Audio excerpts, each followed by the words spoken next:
Velveteen rabbit, the classic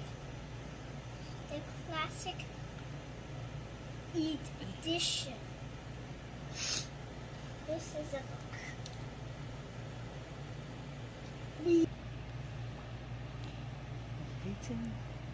The velveteen rabbit. Once there was a velveteen. There was once a velveteen rabbit, and the beginning was really splendid. He was fat and bunchy, as a rabbit should be. His coat was spotted brown and white, and his ears were lined with pink satin.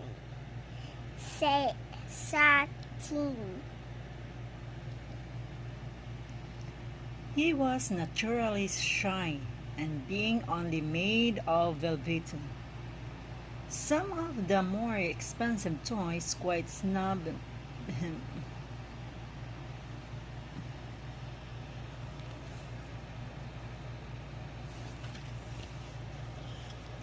The only person who was kind to him at all was Skin Horse.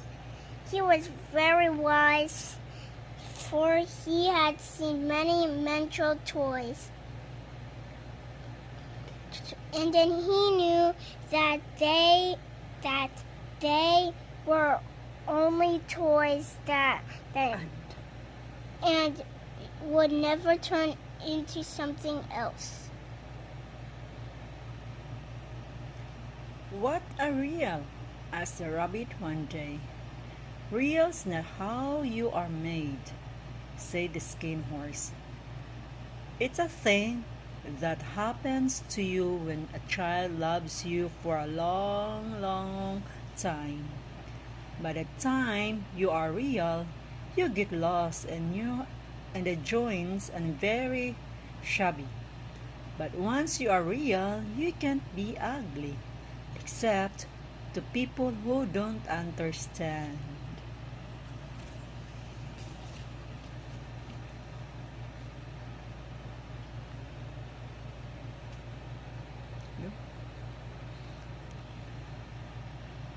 There was a person who called Nina, who went swooping about like a great wind and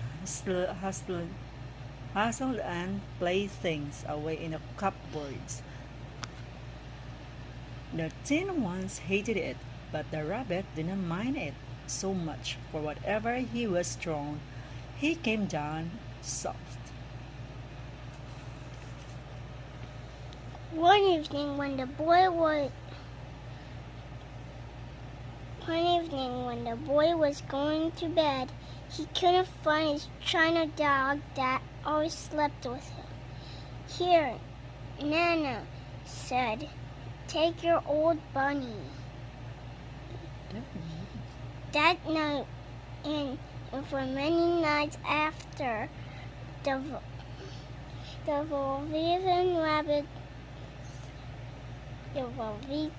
rabbit slept in the boy's bed. And so time went on, and the little rabbit was very happy.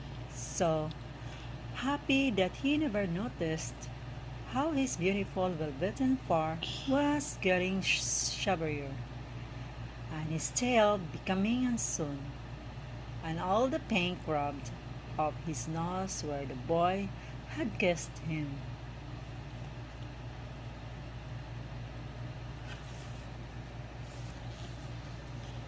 Once the rabbit left out after the dusk, and Nana's had looked for him with the candle because the boy couldn't go to sleep unless there was a fancy all that fuss for a toy, she said.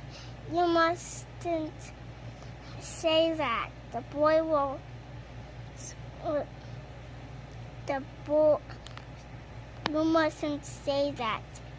The boy said he isn't a toy, he's real. When the little rabbit heard that he was happy, for he knew that what the skin horse had said was true. At last, he was real. The boy himself had said it.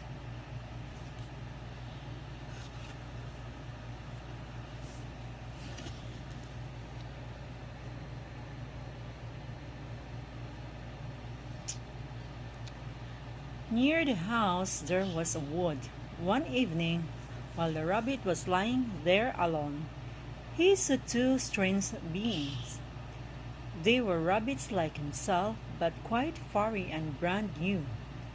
They stared at him, and the little rabbit stared back, and all the time their noses twitched. He hasn't got any hind legs. He doesn't smell right, the wild rabbit exclaimed, jumping backwards. He's not a rabbit at all. He's not real. I am real, said the little rabbit. The boy said so. Come back and play with me. I know I'm real, but there was no answer. Weeks passed, and the little rabbit grew very old and shabby. But the boy loved him just as much. He loved him so hard that the pink lining to his ears turned gray and his brown spot faded.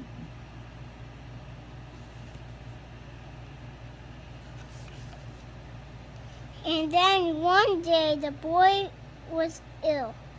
His little body was so hot that it burned on the rabbit.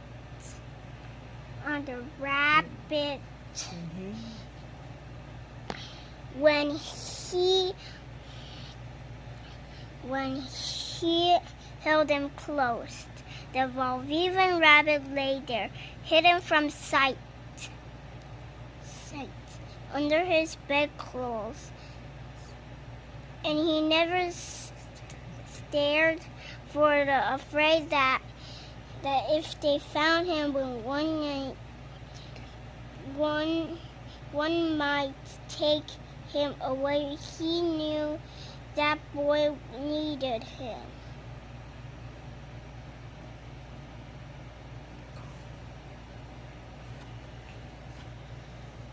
Presently, the boy got better.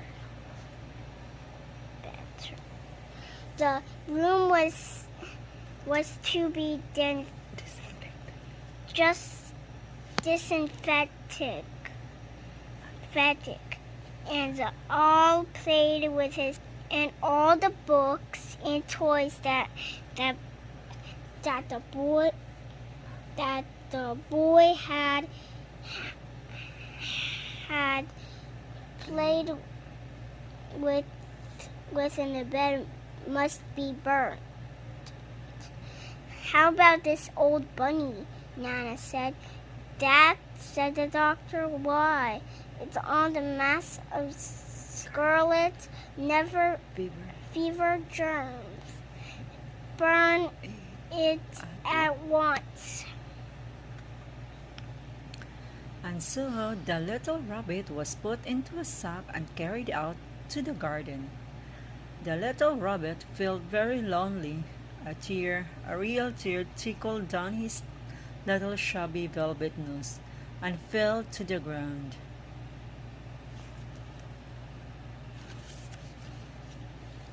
When the tear had fallen, a flower grew out of the ground. It was the blossom opened, and it stepped a fairy. I'm a nursery magic fairy, she said. I take care of all playthings that the children has loved. When they're old and worn out, I turn them into real Wasn't I real before?" asked the little rabbit.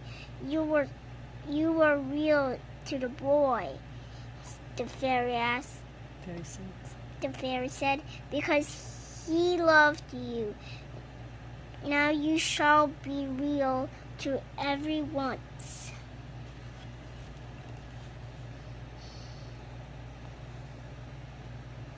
She flew with the little rabbit into the wood where the wild rabbits danced.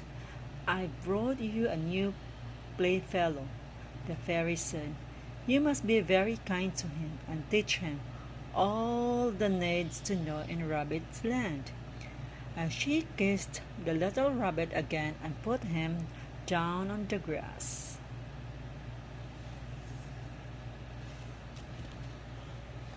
But the little rabbit sat quiet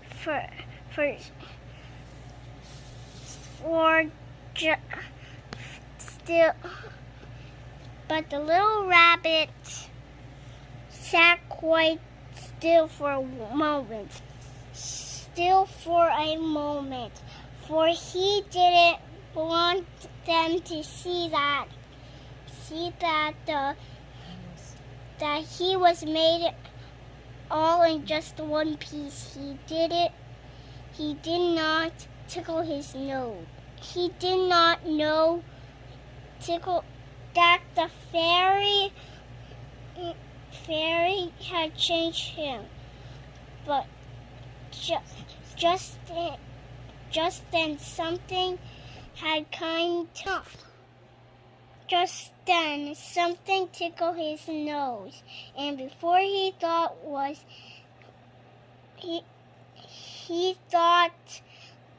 what he was doing, he lifted his hidden toe to scratch it. Actually, had hind leg. Instead of a dinner, velveteen had velveteen. He had brown fur, soft and shiny. He was a real rabbit at last. The season passed, and in the spring the boy went out to play in the wood and saw two rabbits. One of them had strange markers under his fur, and the boy thought to himself, "Why, he looks just like my old bunny." But he never knew that it really was his own bunny, come back to look at the child who had first helped him to be real. I hope you enjoyed another bedtime story. I'm going to go to sleep now.